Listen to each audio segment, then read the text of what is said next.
People give up their entire lives to follow my message. I was waking up with nosebleed headaches, not sleeping through the night, anxious. I'm just sat there looking at my laptop screen thinking, this is just pointless. And I wanted this to be the first positive cult in the world.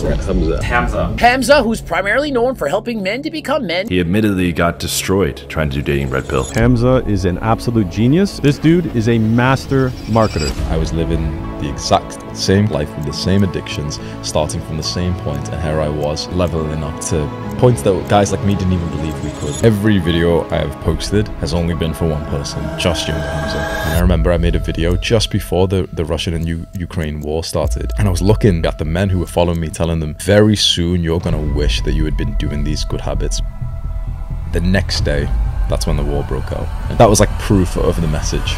We can't live in this fairy tale. If there's men right now, right here today in our time, who are genuinely running away from rubble and chaos and dust as they grab onto like their little sister's hand as they run away. That same guy who's doing that watches my videos. All right, so we have a real treat today. We have a self-proclaimed cult leader in our midst. He has amassed an audience of over 2.5 million men around the world. Probably some women in there as well. But I've been really privileged over the last few weeks to be getting to know him. He's on my home turf here in Bali. We've been hanging out off camera. We thought it was about time to bring it on camera. And so many of the interviews and pieces of content that I've seen him do have been around self-development, personal development. And what I want to talk about today is audience building, monetization, psychology, marketing, business, leadership. And I'm going to kind of get to a side of Hamza that maybe he hasn't shown before. So brother, welcome to the YouTube channel, the show, the hangout. It's great to have you here, man. Thank you for having me. So, cult leader, tell me how that developed. Not so much the origin of starting the YouTube channel. We can talk about that. When did you feel like it was going from you shooting videos and sharing your knowledge and sharing this personal development journey to creating a movement that had kind of become bigger than just people watching videos on YouTube?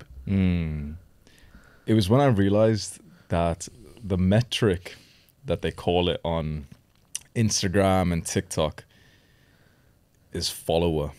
On YouTube, it's called subscriber, but it's basically the same thing. It's follower. And what's the opposite of a follower? Leader. Right. So I started to study leadership. I'm reading books by John C. Maxwell, Brian Tracy, and these are tame pieces of advice on leadership is influence, treat your people well. And I'm getting better and I'm gaining more followers by activating more of leadership.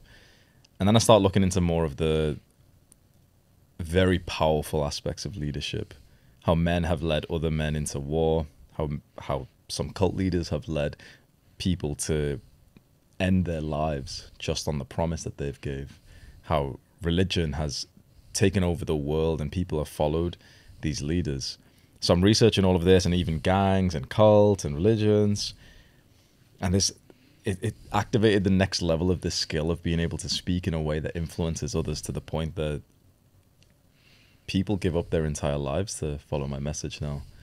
And I wanted this to be the first positive cult in the world, where instead of drinking Kool-Aid, we're meditating every day.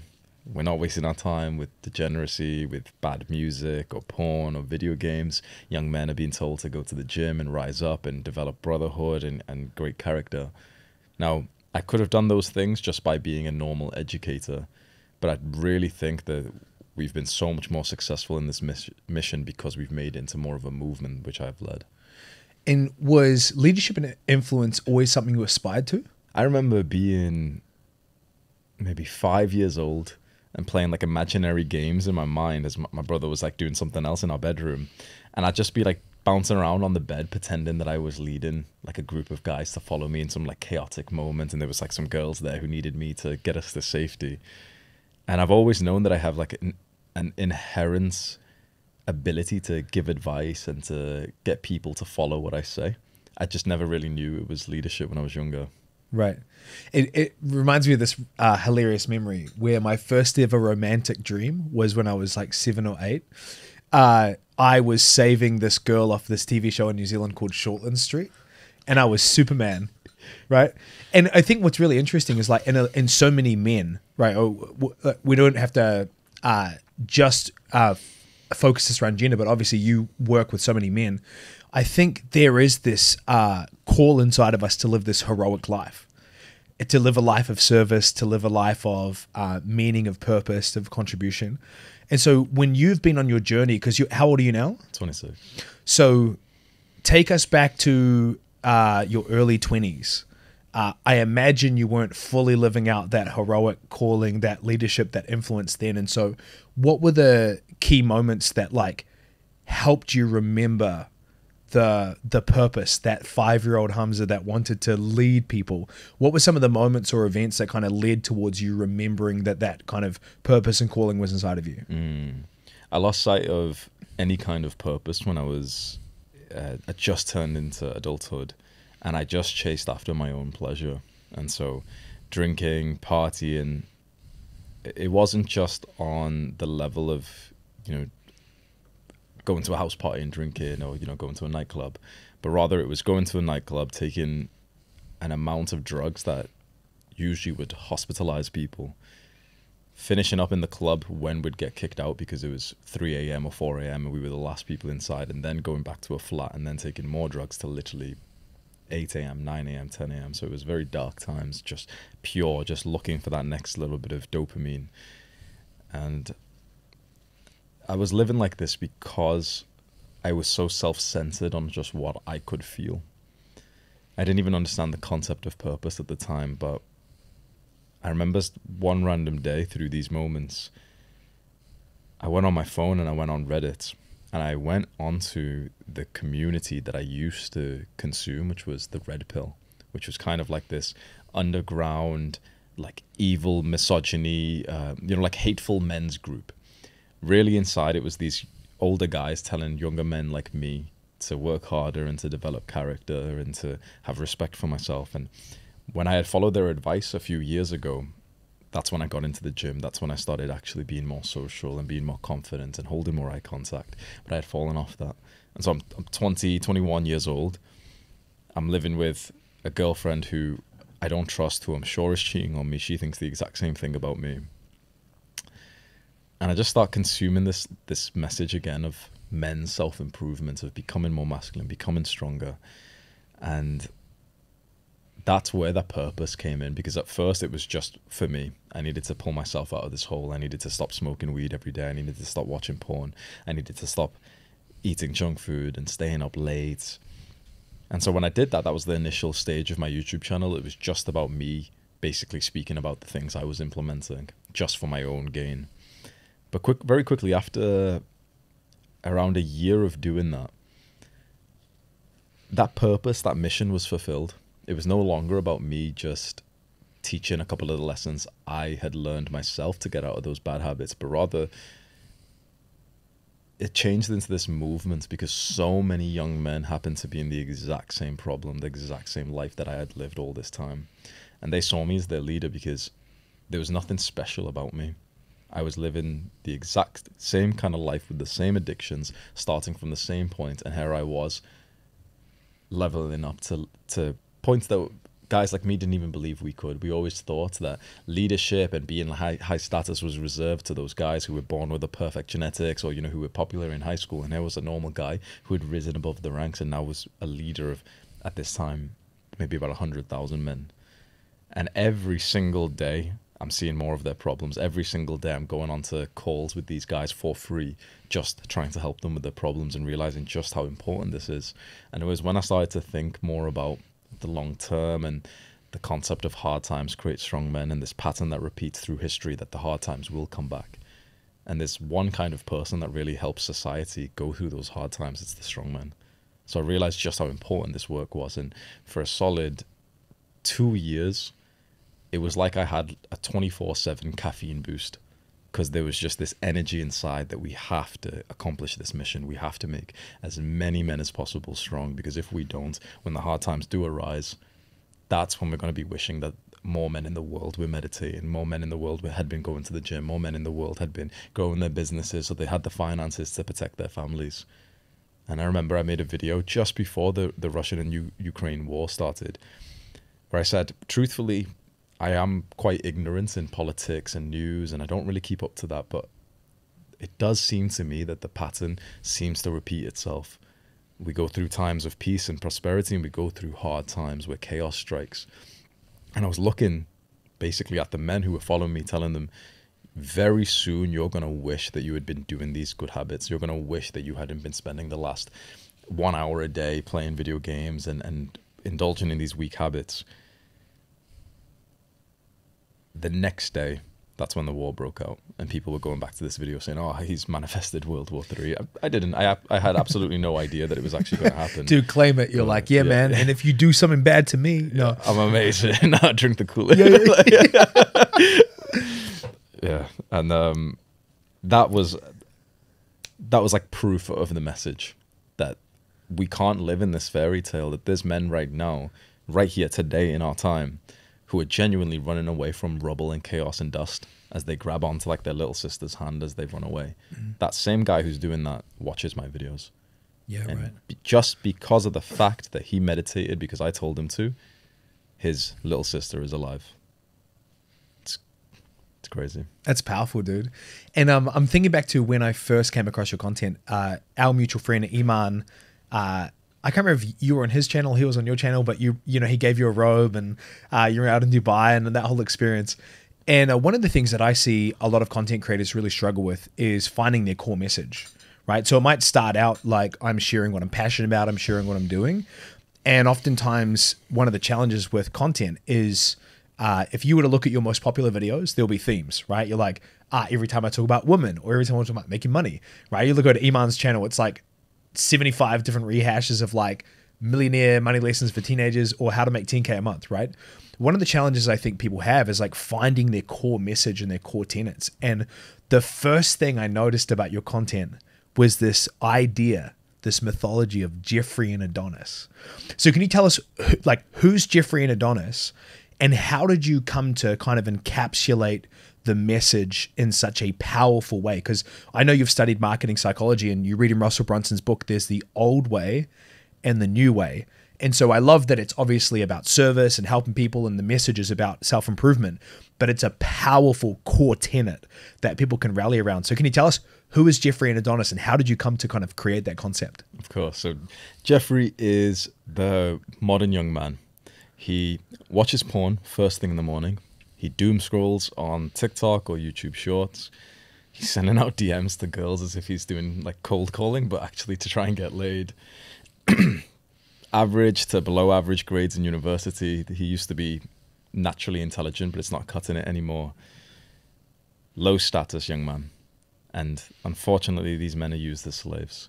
So Jeffrey is not the bad guy, even though he is the one that often we're negatively talking about on my videos. He's not the bad guy because we understand we are up against a very hard battle to beat. Because if you picture this one modern man who has ED because he's been like death gripping whilst he masturbates for the last 12 years. He has 10,000 hours on video games. He has been eating fake food for most of his life. That one wimpy guy who's got like a soft handshake against 100,000 scientists, nerds, software developers, nutritionists. That's the state of the world today. One Jeffrey versus those guys. That's why I feel so passionate, because this is a huge war against evil, against these like evil entrepreneurs, scientists, software developers who have made like these addictive apps and porn and OnlyFans and poor food and everything. So that's Jeffrey. We understand why he is addicted to these bad things because the battle is so hard. There's someone below Jeffrey that we'll speak about who is someone bad, who is the enemy, and we hate him. But Adonis is the complete opposite. So Adonis is kind of like Adonis is kind of like the modern man who has overcome a lot of these problems. Not only has he made a lot of progress in his own self-improvements, he is now specifically giving back to others through leadership. So you go through the ranks from Jeffrey to Adonis, and you climb up and you ditch one bad habit at a time, and you develop the good ones till eventually you become like a man of character who is strong, who is virtuous, who is now becoming financially free, disciplined and humble, and who is present and grateful. And that's when you start giving back to others. That's when you start pouring your cup into others, because your cup's just overflowing when you do these habits. And so Adonis is basically the leader. Once you get into leadership, that's when you're an Adonis. Right. And so how did you come up with that concept? Do you remember the video? Did you remember the moment? Because I imagine you were, when you first started, talking about topics. And so you were like, you are currently struggling with this. Let's teach you how to master that. And that's such a powerful tool, but it's externally focused. Where what I love about the Jeffrey and Adonis is you made it internal identity, becoming a new version of yourself. Do you remember that moment, that video, that time where that kind of developed? Yeah, so this whole season of my life at this point in 2021, I had been consistently going on to one-to-one video calls, which was very unheard of at the time, to do this for free for your fans. And I just, every single day for about 4 to 6 hours, I just listened to these young men's problems.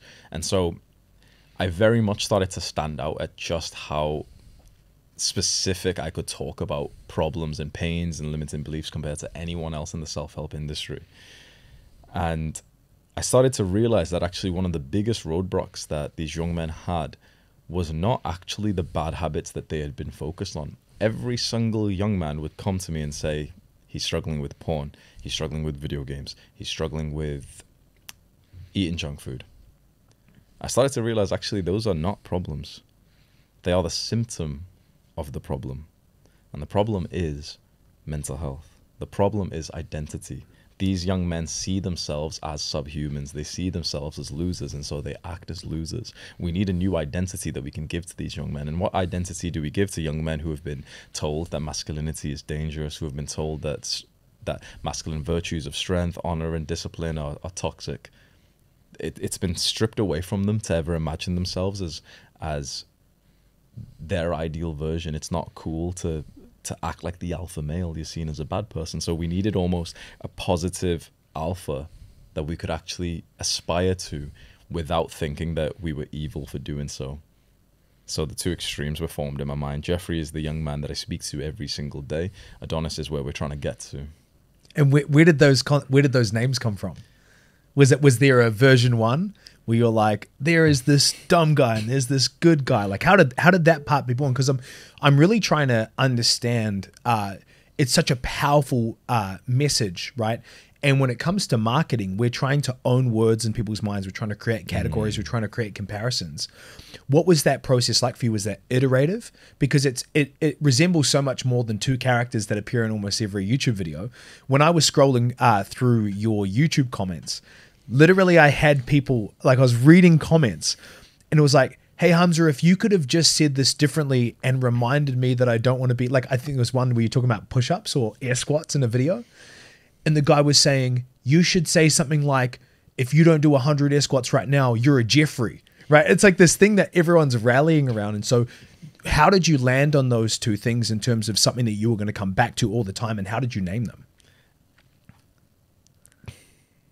It was completely random, honestly. I love was recording a video once and I ended up just saying, okay, well, here's, the example, the topic we were talking about. So imagine this one guy, we'll call him Jeffrey. I love it. Jeffrey does the bad habit of the video we're currently talking about. And imagine this other guy, and I just chose a powerful name. Oh yeah, Adonis. Adonis does the good habit. And my editor, Sam, he put the pictures together. So Jeffrey was like this internet meme Wojak, and Adonis was the Giga Chad. He just put them on without any advice from me or anything, and people liked it. The message resonated instantly, which is probably a little bit of luck because we never had to experiment with this or anything. And it just picked up straight away like wildfire. I love that. I love the simplicity of it as well because in hindsight, it might feel, or we might want it to have been sexier and more profound than what it was when actually it's just testing and iterating. But I didn't know that about you, about jumping on calls. Were those paid calls or were those free calls? No, free calls. So free calls. So Aristotle has this framework for influence: ethos, pathos, and logos. Ethos is about people being able to trust us. Pathos is about people, us being able to emotionally connect with people. And then logos is about shifting beliefs so that logically whatever we're trying to persuade them to do makes sense. The thing that most people want to skip over when it comes to selling stuff, building an audience where they've got something to say or something to sell, is this emotional connection, right? We try and make everything numerical, KPIs. We think about products and audience and funnels. And one of the things that I have been profoundly impacted by in our conversations is your deep emotional connection with your audience. And so if we were to sanitize it, what you did in all of those like 4 to 6 hours a day of calls was you were doing market research, right? You might not have thought you were doing it but that's what I think a lot of people skip over is they try and create content, but they're not listening to the people they're trying to reach. And everything starts with empathy. And so how would you say, now that you're not doing the 6 hours of calls a day, how do you continue to have your finger on the pulse of where your audience is at and what they need? Of course, that foundational season still serves you to this day, but how do you make sure you don't lose sight of the why behind the what and making sure that you're talking about things that people really resonate with? The truth is that I have many times lost sight of it. I'd love to tell you that I was some perfect leader who has stayed completely consistent all this time, but often my closest friends knows this, that behind the scenes, I'm still a human. I'm still losing motivation and drive and meaning. Our first conversation was on meaning and reprioritizing serving the young men that I originally just wanted to help. I get into the same desires as others, that I want status, I want money. It happens to me as much as it happens to anyone else. It's just this constant refocus back onto the mission, an enlivening conversation, a moment of clarity, journaling, speaking to someone. It's not that I've stayed completely purposeful and mission orientated all this time. It's just that I happen to keep going back because of how important this mission actually is. Yeah. And one of the things that you do that I love seeing you do is hanging out with people in person. Because whether you're getting feedback digitally, you're reading comments, you're doing video calls, you're hanging out with people, I think people underestimate that. You know, we lock ourselves in a room, we do Zoom calls, we shoot videos, and we lose sight of the people we're trying to reach. And sometimes it's as easy as getting on some calls for free, reading a YouTube comments and actually responding, like hanging out with people in person. Like I've just started recently getting together with coaches here in Bali, and we've got another lunch this Friday. And it's just great to like, I pay for lunch, they don't pay to be there, but we all just hang out and I get to hear what they're struggling with, what's going on. And I think it's such an underrated tool to actually be able to then go create really good content and really help people because you know where people are at. Yeah. Well, this starts with just actually wanting to help these people. So we spoke about this just on the podcast we recorded for me, that often many people are just chasing after the vanity metrics or the money, and so they're just trying to go where that is possible. So maybe I'll help chiropractors scale up, but they don't actually care about helping chiropractors. So how I got into this movement and into this business, and what I recommend when young guys ask me for business advice, I tell them, well, first figure out which type of person do you want to help for free. Who would you go on to 4 hours of calls with for free? Who would you go and meet in person and hang out just because you wanted to help them? Would it still be chiropractors? Do you have anything in common? Or is it just that they might make you money? Because you can make money and you can gain likes and followers in doing anything these days. But really for me, the psychological connection that you have, the attraction that you have to a certain kind of person is more important. So for you, it's going on to these dinners with coaches is actually interesting for you. Not only that, you actually have added a lot of meaning to this. So you feel like you're doing very important, purposeful work when you speak to these guys. I was doing these calls for free, not because I ever thought I'd be on a podcast to speak about it, or because, you know, I'd subtly mention it in videos to sound more wholesome. I was doing it because these men needed me, because I had the answers in my mind that they didn't. I had the beliefs that helped me overcome the addictions that they were in, and they didn't, and they needed me to tell them. They needed me to sit there and to listen and to guide them into the light that I went into myself. Yeah, this is so interesting to me. We've talked at length about this. People can screw up so much of the plan of building an audience and contributing by monetizing really, really early, right? And we've talked about this at length, where there's like, you can see in people's growth curves on YouTube, let's say, where it's like someone was just genuinely helping, right? They're just sharing their knowledge. Everyone's finding this amazing. And then they start monetizing really hard and the growth plateaus or slows down. And one of the things that's really striking to me about that is the way that you said, I didn't even think I'd be telling the story one day. Because I think sometimes we can put ourselves in like the, I'm going to go on calls, but this is all a part of my grand vision to become this and to do this.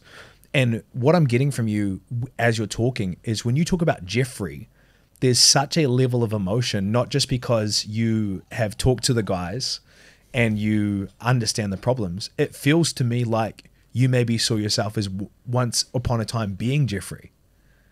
And so talk to us about this relationship of like, of course, if someone's starting a marketing agency, they can work with chiropractors and they've never been a chiropractor.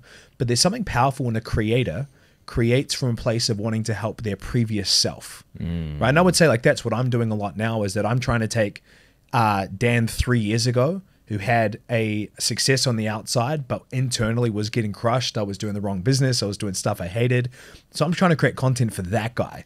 But talk to us about that framework and kind of mindset that you've had, where you haven't been trying to reach some random guy that you're trying to understand. You're trying to reach young Hamza.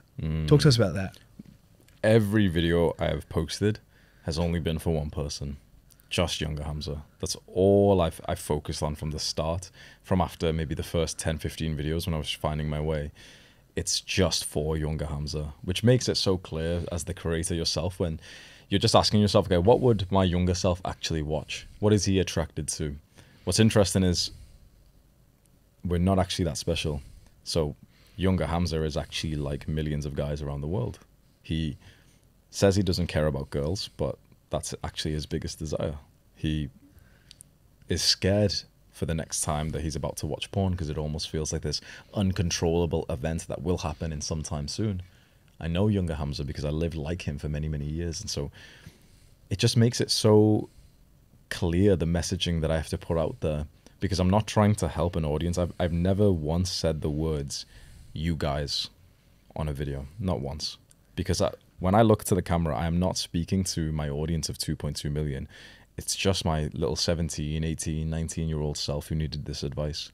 And it makes it very easy then to speak in that leadership way, which has influenced so many, because I have this like heartfelt connection to this young man that I want to help. When you always talk in collective language, we, us, our mission, our cause, and I think that's so powerful because I think it also... It's something people want to be a part of, right?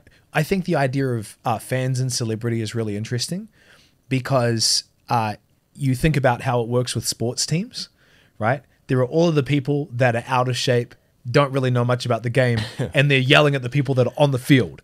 And what you're really doing is inviting people into the arena, right? So as opposed to just being spectators, you're going, why don't we all do this together, shoulder to shoulder? And so when you put a call out and you say, guys, workout today in Bali, no one's expecting to come to watch the workout.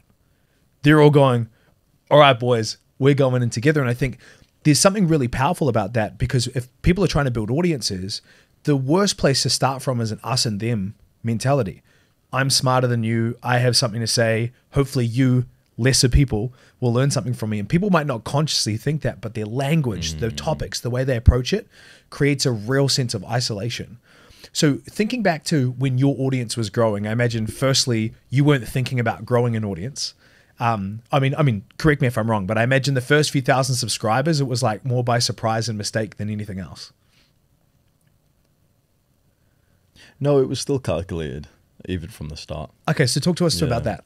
Because I had channels before this. I used to post gaming videos when I was younger, and I got to 1,000 subscribers. So I kind of understood the game of YouTube, and I did a bunch of talking head, random rant videos when I was like 13 years old. Like when it was on the news that the US operation where they killed Osama bin Laden, I recorded a video, a little brown kid saying, I don't believe he's actually dead because they've not shown any proof.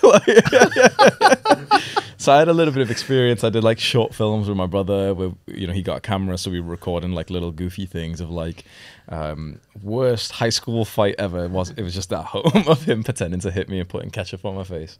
So I had a little bit of experience, and that really is what had always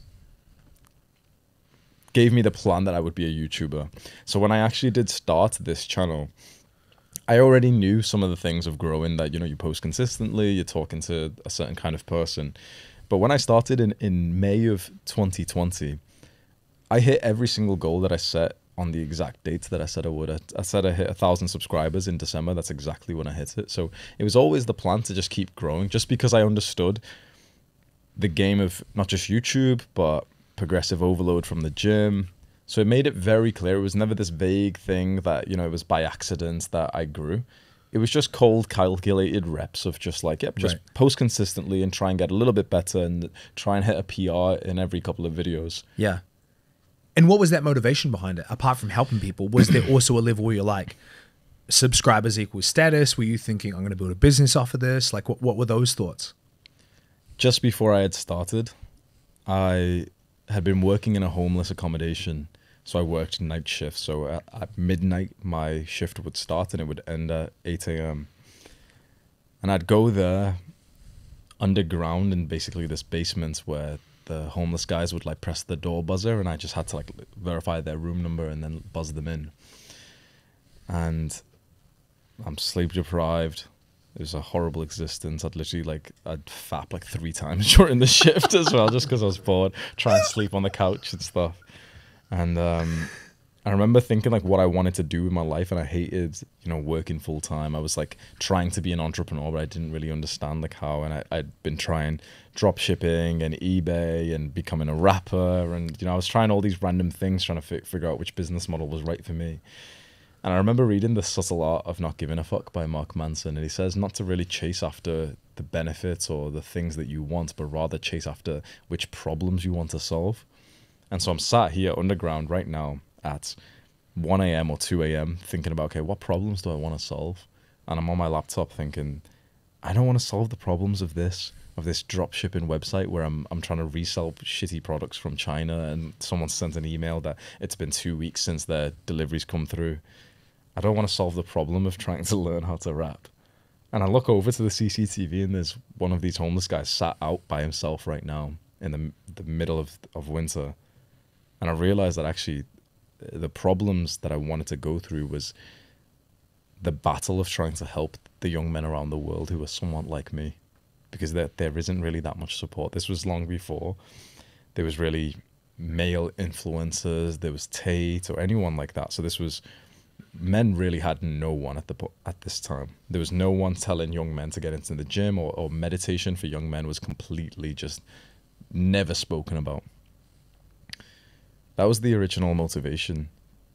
But at the same time, though, the first 1 year was just totally selfish. It was motivated by just wanting to escape like the 9 to 5. So it was motivated more by entrepreneurship, that I just wanted to make £2,000 a month online, so I didn't need to work any kind of full-time job that I hated. So that's what drove me for the first like year or so, and I achieved that. On a practical note, sorry, were you thinking YouTube AdSense?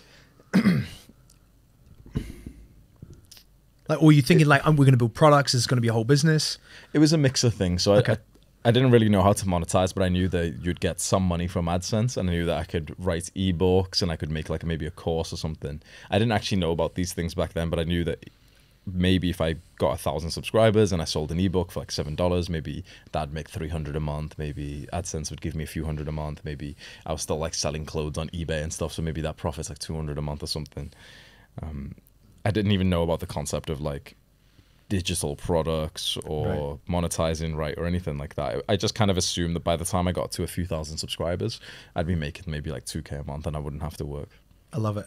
When did you intentionally monetize for the first time? So outside of AdSense, like, do you remember the first thing you ever sold and when that was? Yeah, it was January 2021. Just hit 1,000 subscribers and I did one-to-one coaching. Hold on, quick pause.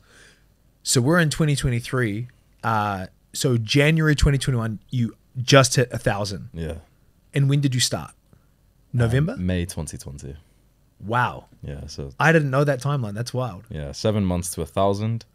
I know from January 2021, I was on about 1,000. Then at about July of that year, so 6 months later, I was on about 3,000. That's when one of the videos popped off. Yeah. And within like a week, I was on 20-something thousand, 25,000. And since then, after that first video popped off, I've never really had another video that really popped off. I just consistently gained like 300 to 600 subscribers every single day for 2 years straight. That's crazy. Okay, so go take us back to that first monetization, January 2021. Yeah, so I set up a Shopify store. Didn't even know what copywriting was.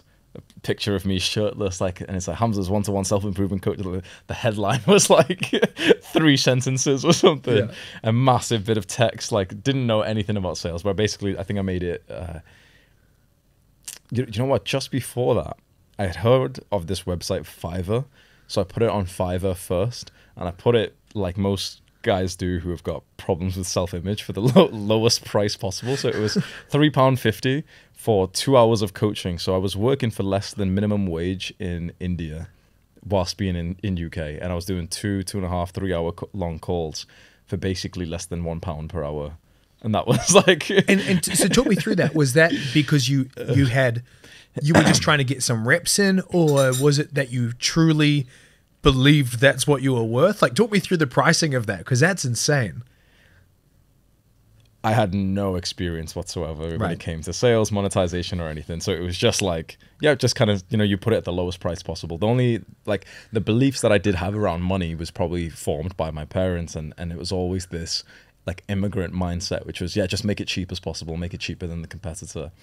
And obviously, that doesn't really lead to you having a prospering business or even wanting to provide so much value. But even then, I really did over deliver for these original guys, and slowly I was increasing the price on Fiverr. I knew about the concept of like getting testimonials. I was doing that, and slowly it built up to maybe £10 an hour, then £20 an hour. Then I made my own Shopify store because Fiverr was taking too many of the fees. Then it went up to £34 an hour, then 40. Like, then I was like, I was a big player in the small little pond that I was in, where now I've got 2,000 subscribers.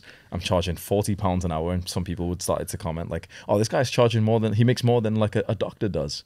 And it was incredible. I talk about it like with a lot of arrogance on my videos. I make more money than guys who have been to university now. I make more money than even the professors who used to teach me. You must look back at that now and just laugh and go, man, that guy didn't even know. Like, yeah. here I know. But dude, I think you broke the record for the cheapest coaching I've ever heard of. I've never heard of someone selling their time for cheaper than £2 an hour. Yeah. And so when you think about monetization, because you have amazing products now, you've got Adonis Gang, Adonis School. You and I have been brainstorming other ways you can help creators and things like that. What have been some of the biggest lessons or mistakes when it comes to monetization? Because I started the conversation by saying you can see people's growth curve often where it's like growing, it's just about value. And then all of a sudden you're like, guys, I have a product. And firstly, what I want to say is my belief is monetization is one of the best ways you can help people, right? That old adage of like, people who pay money pay attention is really true. It doesn't mean free content can't change lives. It's changed mine. But the best growth has always come on the back of a paid course, mentorship, mastermind. And so monetization is nuanced because yes, you get paid, but also the people get helped. But have you learned any massive lessons or made mistakes when it comes to monetization of your audience? Yeah, so many. So in 2021, what were the lessons there? Don't charge £2 an hour for coaching. Oh, it was less than £2. It was because Fiverr took a fee as well. So it was about like, I think it was about 95 pennies per hour. So Crushing. That's not even something I'd say is a lesson, just because it was very early days. The concept of making money online was still very new to me. So obviously the lesson, don't work for 95 pennies an hour. But really, I started to make 10K a month after that July when the channel popped off and I made a course. And the reason how I went from making less than £1 per hour to 10K a month was just through education. So when I started, I had absolutely no education. I was totally ignorant with how to make money. I knew how to speak online. I knew how to make videos. That was a skill that I'd been learning and developing. I just didn't know how to monetize. Then around May of that year was when I started to read books. So I read 100 Million Offers. I read some Russell Brunson books. And that's when I realized the concept of selling like info products, having a course, it would keep making money. So the first big lesson is just educate yourself. Learn from what guys are doing who have the success that you have. Trying to figure it out yourself is just totally just, it's arrogant, and it's also just very slow. It's like you wouldn't go to the gym without ever learning a single thing about the correct bench press form and just trying to grab the bar like a caveman and trying to figure it out. If you're somewhat smart, you'd look online and see what the bench press form is on a YouTube video. If you're smarter than that, save up £30 and get a personal trainer to show you and to give you 100 pieces of advice in the first hour. That guy who just spends the £30 to do that will make more progress in 1 month than the guy who's learning on YouTube will in probably 6 months or a year, just because he's put in £30 of just having a professional look at him. Right. So one of the lessons is get the mentorship, get the community, get the course, because you learn so much more. And if you can have a professional who's actually giving you feedback, that puts your growth on the fast track. So it was around this time where I started not really paying for the professionals, but I connected with guys who actually knew about courses and stuff, because I didn't know these things. And they told me, okay, you can make a course, you can price it like this, and you should watch this video, you can do this, and you can do this. These were all the guys who I was coaching myself, but they were telling me about the course. And that's exactly what happened. So I released the course just at the same time, through luck, that a video on the same topic of the course blew up. It's getting 100K views a day. Channel goes from 3K subscribers to 10K in like 2 days, then gains 1,000, 2,000, 3,000 per day for a good few weeks. And I release a course at the exact right time, and it instantly bumps us up to 10K a month. So that's the first big learning lesson. It's just educate yourself. But the second big one, which is very similar to what you've just said, is to understand like there is actually a moral duty to monetize. So online, the space right now is that you're you're kind of seen as cooler if you don't monetize. Like Hamza went viral saying, I have nothing to sell you, which I always hated that message, because he's an entrepreneur like me, and to kind of boast in like, haha, you know, it's a good thing that I'm not monetizing, guys. It's set this weird narrative online right now where if you sell something, it's like you've almost got to prove you're not evil for doing so. And again, it's like, you know, the beliefs from a lack of education. When we grew up, every single cartoon and movie that we watched, the rich guy was evil. Every single one. Every single movie we watched, every single cartoon, rich guy was evil, always. So it's just like the beliefs that were formed in our minds. So although I was maintaining this 10K a month, I wasn't really scaling past that because of this fear that if I did release another product, or if I spoke more about my current product, that people would see it as a bad thing. Because every now and then one person out of 100 would comment like, oh, I can't afford it, so it's a rip-off. Oh, it's a scam. You know, you're selling a course, and everyone's like, who sells a course is a scammer or something. And it wasn't a scam, of course not. It's like you can't really scam in the modern day. You just can't. It's like you can force a refund for anything you buy these days. You can say it wasn't a good quality course or something, fair enough, and that could be your opinion. But it was just the fear that I would get more comments like that stayed inside of me for a solid like year. So I made more courses, made more things for sale, but I never really pushed them hard. So I accidentally followed a lot of the good advice, which is like undersell, don't sell hard, and you'll grow more of an audience. So even whilst I had 100K, 200K, 500K subs, 1 million subs, 1.5 million, I'd release little things for sale, but they'd be just like, I'd never speak about them. There'd be hidden links, and they'd maintain the entire business over 10, 20, 30K per month. And so the audience grew rapidly, but it was always in this fearful mindset that I had that like I couldn't monetize more, otherwise I was a bad person. And this belief was broken by an entrepreneur called Andrew Kirby, who had his own channel of like 600K subscribers.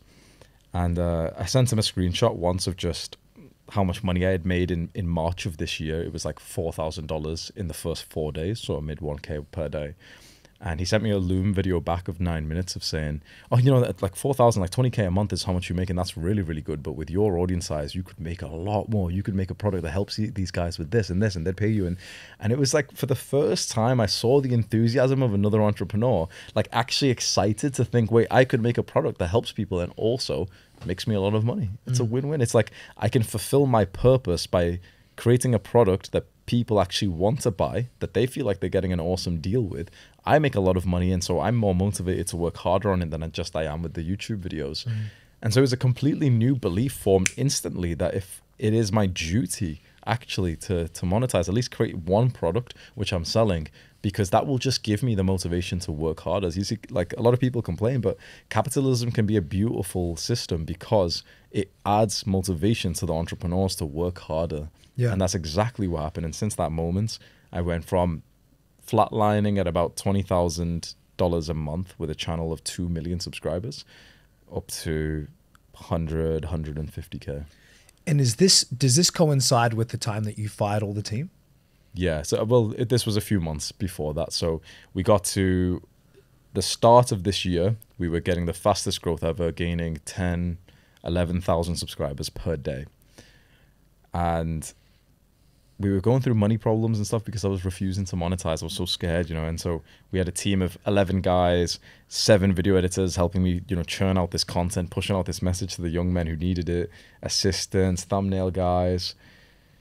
And I remember just one day feeling the physical symptom of like a purpose being peeled back, being completed, a mission being completed, where I couldn't help but just see how stupid the entire thing was. Because I saw the videos that I was making, these heavily edited videos, which have got memes and everything. And I just thought, okay, this is stupid because I can actually make more educational videos. And these animations cost me a lot of money. £1,000 every single day was going, because we were uploading a video every single day, which had animation. You know, there's editing, which is one thing, but animation is like, that takes these guys like hours to do. So each video, like each day of business was costing me about £1,000, but we were only getting back maybe about 500, 600. So I was being called a scammer, but I was a trash entrepreneur. So so I was looking at it all and just seeing how ridiculous and absurd it was that I was working. I was borrowing money from other people to keep the business alive, you know, to keep sending out this message. But I realized the message was just foolish. I can give out a better message with an unedited video. I can't even afford these expenses. These are good guys who've stayed with me. You know, my editors had stayed with me for the last 2 years. And I just felt the exact symptom of like, yep, this mission is done. I'm just going to disappear. Like, I'm just done with this. It was just, I really disliked the entire space that I was in. I disliked where this was all going to. It just, I needed, like, I didn't realize it. I just needed a break. I had uploaded a video every single day for over a year straight without missing a single day. I just didn't realize like how demanding that actually was. Most YouTubers barely make a video once a week and complain about burnout. I posted one every single day. The content machine that we had, where basically each editor, I had 7 video editors, each one had a day of the week, and I'd record 7 videos even if I was sick, I had a headache, whatever. I had to basically record a video every single day without taking a break, right? Yeah. Now imagine tomorrow, I'm sick. I've got a headache. Okay, well, the day after that, you got to record 2 videos. Oh, but you've traveled. Okay, well, you've got to do 3, 4. And I was like, it got to the point where for months, every few days, I'd check my phone. It was from like one of the editors complaining, saying, oh, like, you need to record 7 videos tomorrow. You need to record 5 videos tomorrow because you're going away for a few days. You're doing this, you're doing this. You need to record 4 videos tomorrow. Right. And so my health deteriorated for the first time as an adult. I really felt what it meant to like have bad health. I was waking up with nosebleeds, with like brown snot coming from my nose, waking up almost every day with headaches if I didn't drink coffee, not sleeping through the night, anxious, hating like my life, hating my girlfriend, hating like losing muscle, gaining body fat and everything. I'd never experienced like health before as a young man. And so I'm just sat there looking at my laptop screen thinking, this is just pointless. The whole operation's just stupid. Like, we've built it up, iterated to get better and better and better and better.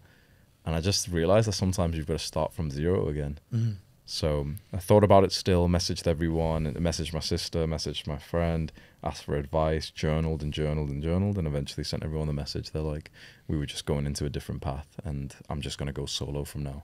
So I fired everyone, including my best friend, basically never spoke to him again, and just kept like my assistant. Moved back home. I was on the other side of the world as well. I was in Thailand, and it was just like, I'd been this big like YouTube superstar, and suddenly I just looked around and it was like, oh, I've got 2 million subscribers and I've got 0 friends, and I'm just like here on the other side of the world by myself.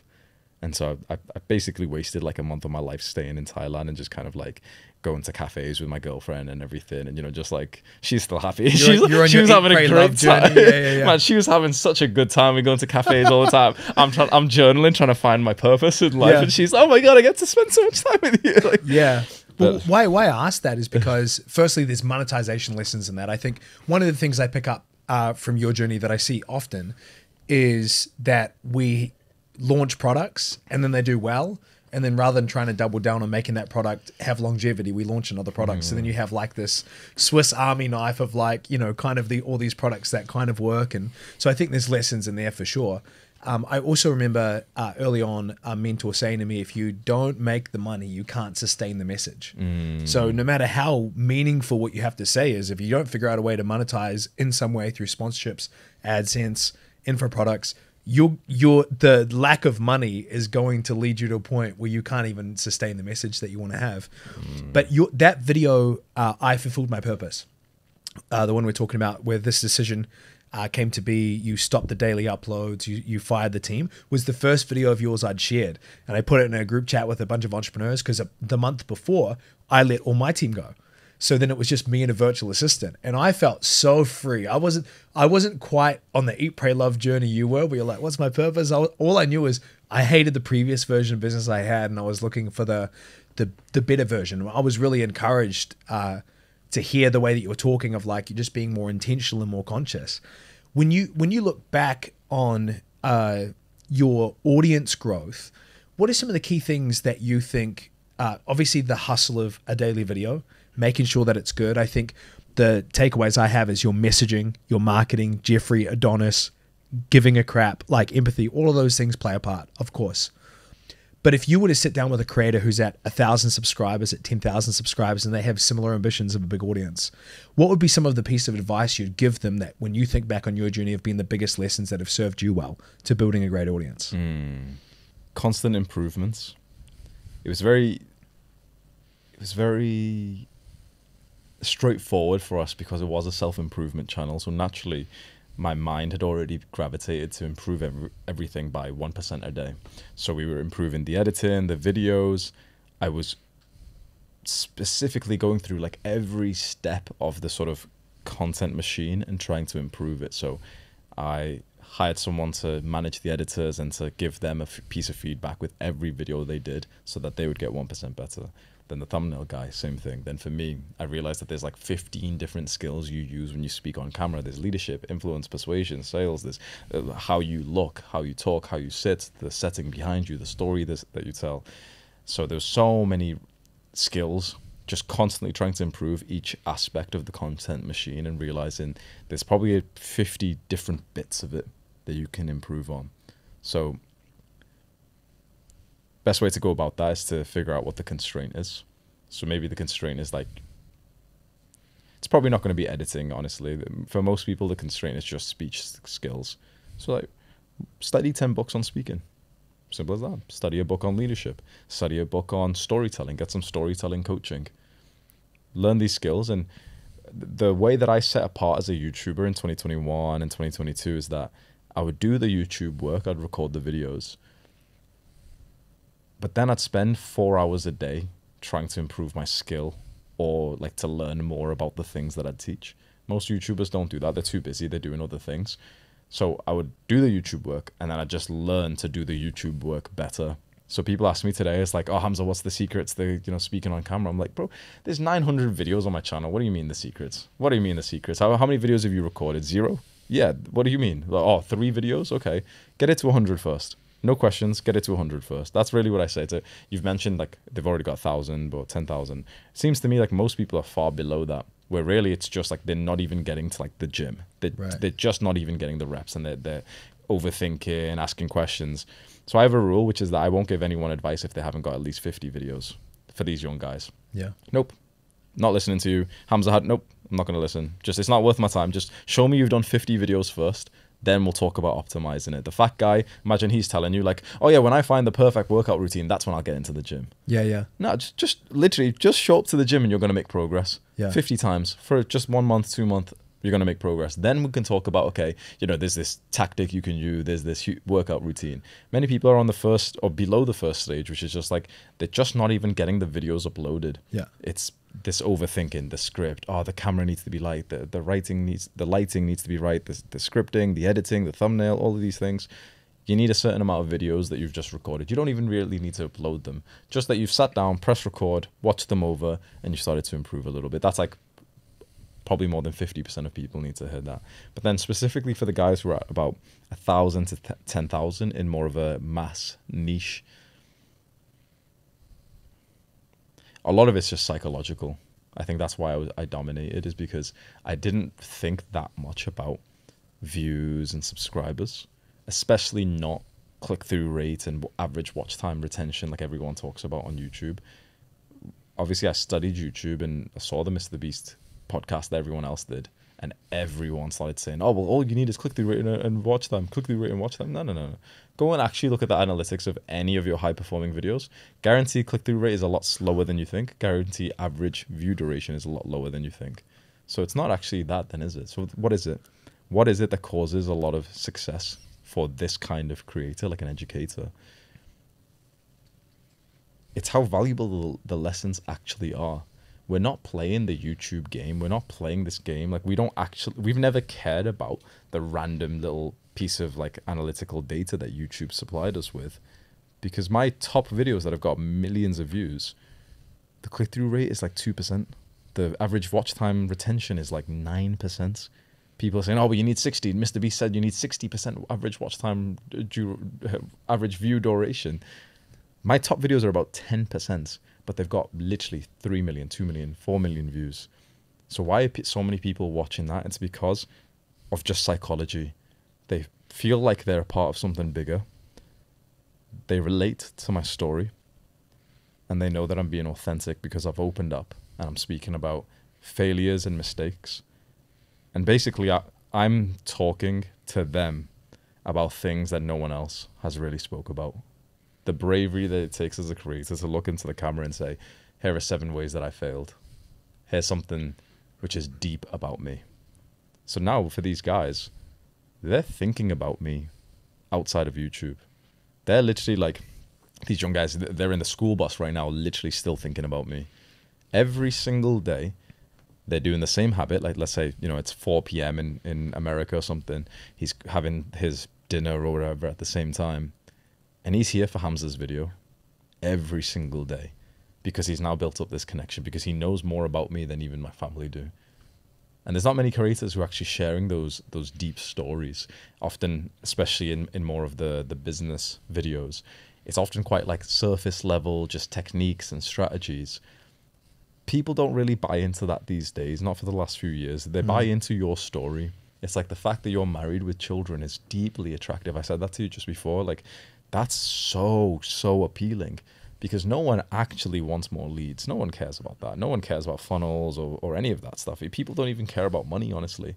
They care about all of those things and what they think it would lead them to, which is the happy marriage. It is like living the dream life. That's what they want. And for many businessmen or creators, they're not actually showing that. They're just saying, oh, here's the technique that you can use. How about you start your video off with this private story that you usually wouldn't talk about in public, and then see what happens. Well, here's what's really interesting is, like, whether it's music, you think about, we've got more music now than in time in history, of course, because it just keeps getting added to it. It's like creators, same thing, coaches, educators.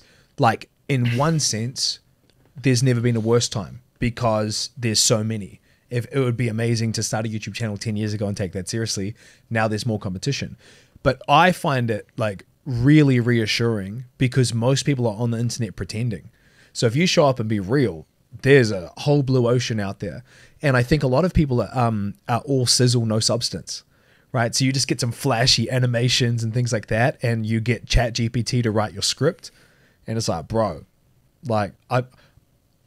that's not going to scale in the sense that people aren't going to deeply connect with that. And I find it like hilarious where people are just starting out and they're like, I just need to get an editor. I need to get an editor. And I'm like, look at Hormozi's earliest videos.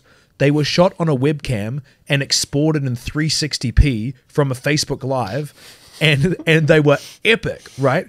And so one of the things that I always think about, and you kind of alluded to it, is when your free content is so good it could be paid. Right? And that's a great metric to think about. Like the stuff that, like in my little YouTube channel where it's at a few thousand views and people are like, this is amazing. People will say like, I can't believe this is free. And I think that's a great metric of whether you're sharing your story and being vulnerable and being authentic and you're just being real, or whether you're giving advice. It's trying to give people something that is rare, right? Whether it's authenticity, whether it's expertise, it's showing up in such a way that is unusual, that's uncommon, while everyone else is hiding behind flashy animations and AI-written scripts and just surface level stuff. Going deep with people and sharing the who behind the what and the why and the story and the expertise. I think it's so rare.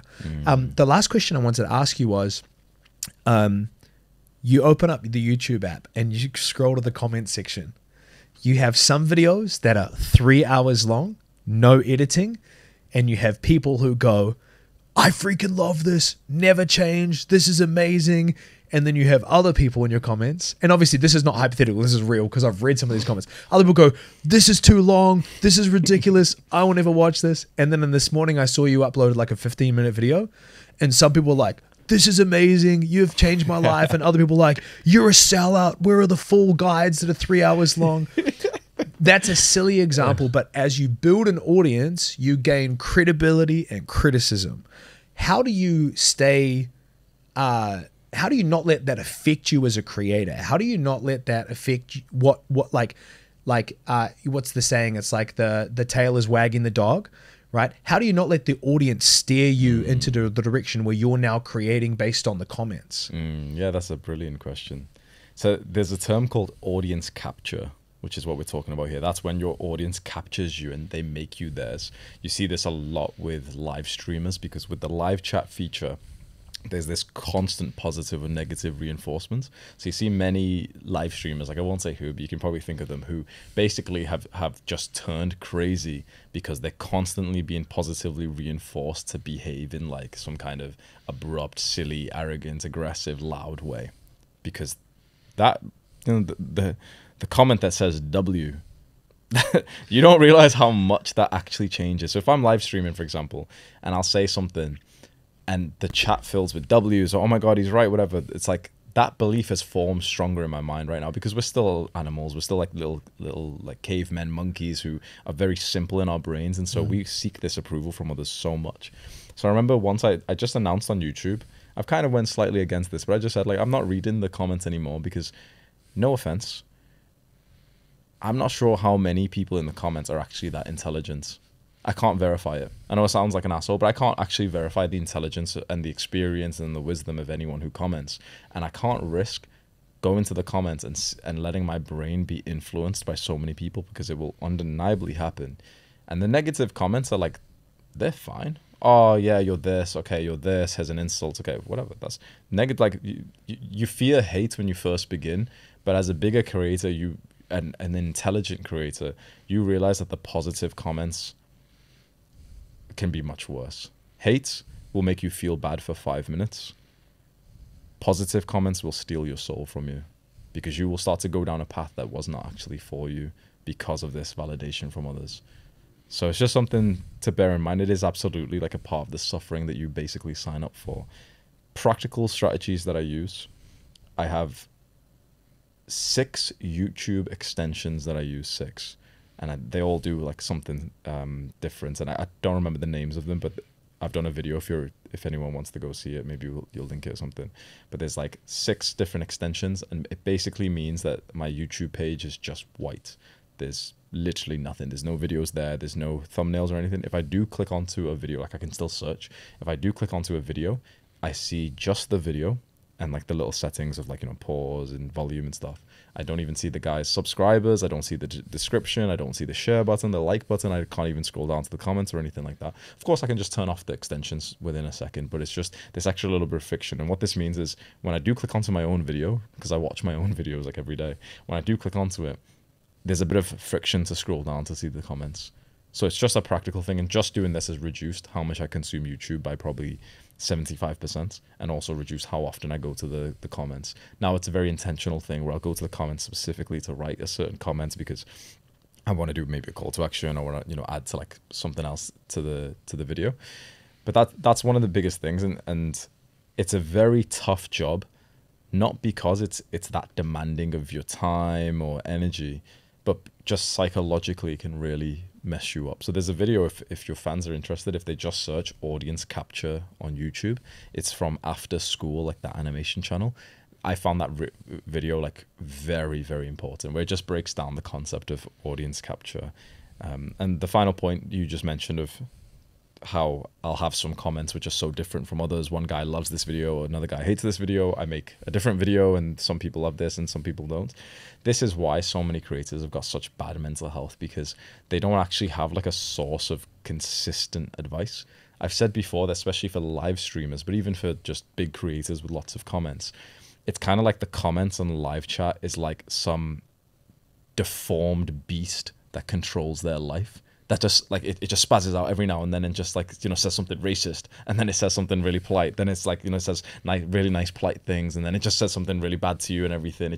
And you don't realize as a creator how much of this weird beast is now controlling your life, because this is like your master. If you are someone who's staring at the live chat as you live stream, or you're constantly reading the comments. So it's just something to bear in mind for all the creators out there. You've got to be very careful. Even if you have a smaller audience, every comment on that list right now is actually influencing you more than you realize. And this is a path to why I said it's like, you know, you lose your soul, is because your soul is supposed to have like this path that was aligned to it. Like you have like a purpose to be on this planet. But the battle is, especially as men, is to stay disciplined, to stay on our purpose, even though there are desires and things that pull us away from that. And this is a new beast that we have not mastered yet. So it's just something to bear in mind. Like this is spiritual suicide if you allow the comments to change who you are. So you need that time off. You need the moments of clarity. Some of, not even, the happiest moments of my life, not even close, are the days or week or so where I take a little road trip with my girlfriend and I don't use technology. And we're just driving for a week straight. We sleep in the car. And for the first part of the drive, I'm realizing just how many thoughts of mine are based from YouTube. And I'm thinking about this beef that I had with this guy a year ago. And I'm thinking about this comment and this one and this decision and this thing. And it's very specific, practical advice, but this has really, really helped me, is driving or getting to a place where there's a broad horizon, like a big landscape. So mountains, lakes. I found that as soon as we get to that kind of environment, all of that constrained thinking stops, and I start thinking about the big picture, and it always comes to fatherhood. And it's like, that's when it's like, this is the real me now. I needed that refresher of like, this is why I'm doing this. This is who I am. This is my purpose. This is my mission. When I don't have that, like I haven't for like a little while when I first met you, and that's why I felt like a little bit directionless. Sometimes this comes from a conversation, but it's just literally the happiest periods of my life over the last few years has just been those few days where I haven't touched my phone at all, been driving in the car, and it's just like all of it washes away and I'm like back in the real world. And I just get like these really wholesome thoughts thinking, you know what, I'd really love to even detach more from technology. I'd want to be almost like a wild man who, you know, someone puts the camera in my face to record and that's it. I don't even use the technology myself. They upload it. They'll do all the editing. No input from me. I just talk to the camera. And the vision I always have is like one day we'll be at some supermarket or something and someone will come up and be like, oh, hey, Hamza, like congratulations on 5 million subscribers. I'll be like, oh, 5. Like I thought we were still on 2. Because this is like a quick side tangent, but I just think that sort of natural way of living is just very important. So frequent trips into nature, frequent trips away from your phone and from technology, it's easier said than done. And it's definitely a privilege, but it's the privilege that you have as a creator, that since we don't actually need that much time, like input for the business, often you can record like a whole week's worth of content in like 3 hours. And if you've checked off everything else and you're ahead of yourself in work, if you just disappear, turn your phone off and just go somewhere where your eyes can see like a very broad landscape, that's when I find that I return back to being me. And I realize just how inauthentic, just how I had been controlled, like almost like a puppet, but not in an evil way. Just, you know, like we crave the validation and love. We are stood in this tribe and we really want the tribe to accept us, and that can just force you down a path that you didn't even realize you were going on. So it's just really nice to detach away and realize like the real tribe is here in blood and flesh. The real goal is those bigger things. It isn't how many subscribers we're growing at per day. It's making sure that everyone in my family is eating high quality foods. It's making sure every month or so I'm getting closer to being a fantastic father. I love that, dude. I just wanted to finish off by just acknowledging you, like for the creators and the entrepreneurs watching this and learning from your tribe, your movement, who might be tuning in for this. I just want to thank you for adopting this mission, right? I've never seen people's YouTube comments be so overwhelmingly positive and so strongly in favor of how much you've changed people's lives. And I just want to acknowledge you for that there is a real war of good and evil, right? Whether you just believe that people are creating social media companies and food companies and it's just like self-interest and they're trying to make money, or whether you believe there's like an evil agenda or whatever, there are very few good guys fighting the good fight, and you're one of them, and I just want to acknowledge you for that. And my hope and kind of prayer for you is that you never lose sight of why you started, and you never lose sight of young Hamza, because there are a lot of men who are in that state that need you. And so never forget the destiny and calling and mission that you have for your life. That's so much bigger than the amazing money that you'll make and the amazing life that you'll create for yourself, but it's a mission that only you can fulfill. So grateful for everything you've done and so excited to see everything you're going to do, brother. Thank you so much for coming on. Thank you for having me.